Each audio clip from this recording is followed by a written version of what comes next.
Saudara, Bawaslu RI memutus bersalah Ketua Umum Partai Amanat Nasional yang juga Menteri Perdagangan Zulkifli Hasan karena berkampanye tanpa cuti sebagai pejabat publik.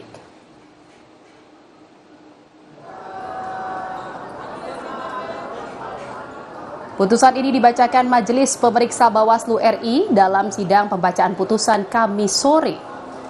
Atas pelanggaran ini, pria yang akrab disapa Zulhas itu hanya dijatuhi sanksi teguran untuk tidak melakukan perbuatan yang sama di kemudian hari.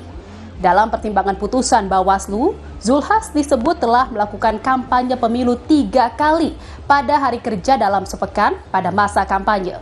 Pertama pada 23 Januari 2024 di lapangan DKI Sejahtera Yahukimo, Papua Pegunungan. Kedua pada 24 Januari 2024 di Gor Anugrah Kota Makassar, Sulawesi Selatan. Dan yang ketiga pada 26 Januari 2024 di lapangan bola Kedung Jaya, Kabupaten Cirebon, Jawa Barat.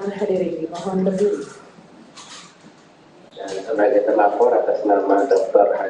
Zulkifli Hasan, SMA, identitas terlapor dianggap sudah dibacakan.